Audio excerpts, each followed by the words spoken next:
guys, this is GamerCat. Welcome back to another Touhou Puppet Dance Performance Netplay battle replay thing. This time we're fighting Slow, who actually has been helping out a lot with the stats and stuff. If you have watched that video, then congrats, you probably have as low A-Life threshold as us. But anyway, yes, about that.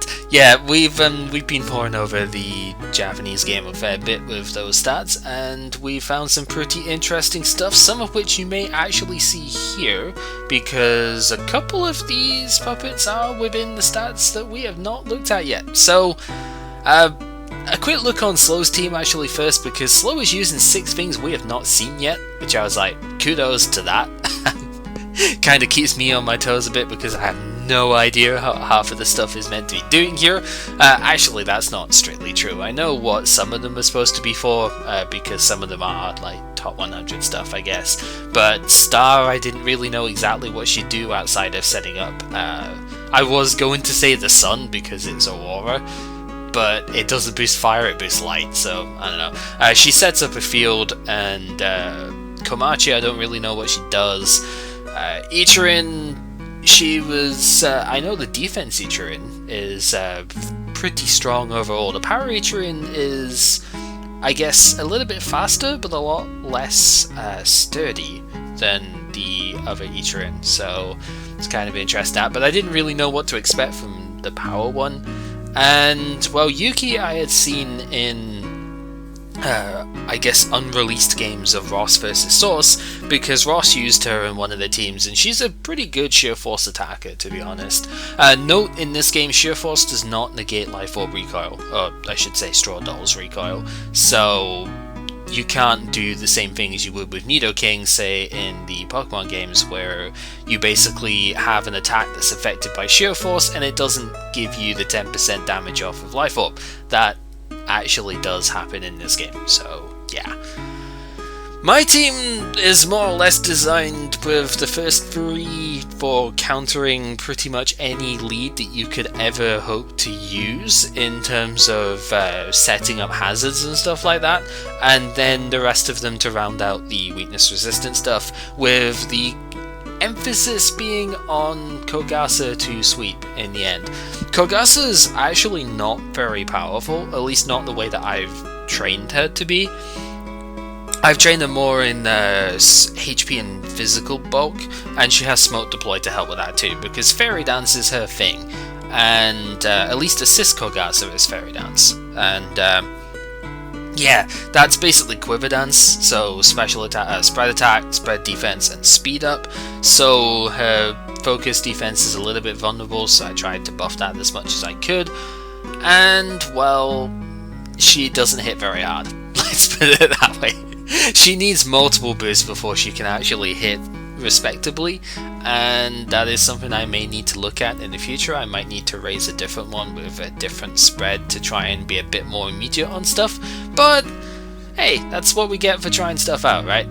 The other ones that were kind of cool for me, Power Iku is one I really want to try and learn to use a bit better, because she is actually pretty damn cool, and is one of the more used puppets. I think she was number 6 or something on the usage stats that we had before, so definitely a very strong puppet, and one that I need to work with a little bit more. And Scarf Yumiko is the other one here. She is another multi-hit attacker, and Scarf Yumiko is mostly to shut down Speed IO leads and whatnot from being able to set their stuff up. So yeah, let's go ahead and not go on standby, because that would be pretty silly. We're gonna show off this replay and revel in me not knowing what the heck is going on. So yeah, Ichirin start. Ichirin apparently has priority. I did not know this, so I just get strike shotted and just get one shot on Elis there. I feel really bad for Elis, because she usually doesn't get wrecked that badly, but yeah. Then we have sort of Power Aya. We've already seen a decent bit of what Power Aya does with the main game, like my grinding stuff and whatnot, and I knew he would switch out because there really wasn't a reason to stay in, so the lightning speed is there for that. I chose lightning speed on this team because of the fact that I had enough changeling already. Also, Koishi's got Prankster, Curiosity. and I forgot. I didn't really forget, but I didn't realize he would have Thunder Veil for paralysis, so my Scarf Yumiko just gets wrecked by that, which is pretty annoying. I kind of stay in here because there really wasn't anything else I wanted to switch out to. I probably should have switched to Iku, but I decided not to for some reason. And yeah, that was pretty silly. And of course Elis, being part steel, takes nothing from that attack whatsoever. Elis has analytic or after moves, so she's gonna do a decent bit of damage with this Thunder Force, but I don't think it triggers unless I actually you know, doing an attack that turn. So yeah, not really too much there. Because of the silver hairpin, Star does actually survive even the Mist Fog there, which is pretty good. And I can bring Aya out to guarantee getting the kill with a super effective rush attack here. So not a terrible chain of events. I think he was predicting Aya to come in when he used Thunder Force. So yeah, I did alright with stuff there. I didn't obviously want to get paralyzed, and Iku being an electric type is immune to Thunder Veil, so this is why I should have gone to Iku in the first place when Koishi came out. But Koishi is also a dual screens user, and this will be the first time we've actually seen the screens here, which is kind of cool. I don't know quite what I expected in terms of damage there, but that was a lot less than I expected, so kind of just had to go with what I had, you know, set up there. So now both screens are up. I guess we had light screen go up first, which is kind of important, and Yumiko getting the crit there maybe made a difference. I want to say it didn't, but it might well have made a difference to her getting the kill there. But regardless, she's kind of paralyzed. I don't have an especially great switch into Yuki here, so I just decided not to bother and sacrificed the paralyzed Yumiko, because really what else am I going to do with Yumiko at this point? And well, I have coverage, which is good, but it's does such low damage. I get the crit, which is actually kind of important in a way, because that means that Yuki's going to kill herself with Life Orb now, and my Black Choker means I survive. But I would have got the kill next turn anyway, so overall it's not the biggest difference in the world, but it still kind of mattered, so whatever. Ichirin is obviously going to go for the strike shot here. I was a little bit worried about an electric attack coming from her, but I don't know what electric attacks Power Ichirin gets. Power Ichirin is pure fighting, where the defense one is fighting electric, so I was kind of worried about that a little bit. And well, I knew something else was going to switch in here, probably Komachi because of what was left, so I figured, well, this is as good a chance as any to bring Iku back in, and Iku can go for the Gravity Blast because I expected the switch out to Star to take the electric attack, because light resists electric. Didn't get that right, and so I kind of paid for that a bit, and then I go for Emperor's Indignity, which is Thunder, and it misses because it's a butt. So yeah, it was like, well crap, I kind of need to just get some damage off here, so lightning speed it is, and it turns out Sis Komachi is very good at spread defense, so she only takes half from that. To kind of put things into perspective a little bit, also just before that, priority is also a thing on Komachi, which I did not realize. I thought it was only the power Komachi that got Aqua Cutter, but nope. To put things into perspective, Iku is about 130 base spread attack, and I think Komachi's actually got about that spread defense as well, so it's kind of ridiculous actually. But yeah, that's just a thing of the past. We have to kind of set up and hope for the best now. Unfortunately, St. Elmo's cuts away my Awakening Charm, so my idea with this is to set up as many times as I can, and then have the Awakening Charm with Continue, so it's chest arrest basically. If you've ever played Kingdra with the old school style, not the crit Kingdra, then you'll know exactly what I'm trying to do here. Anyway, Illusion Light is what Star is in defense form, not water. So I go for the Lazy Mist here because I figure, well, I need to see how much damage it does for one, which is not a lot by the way, and the other thing is that I need to get Weaken onto Star here, because otherwise this fight's gonna take forever.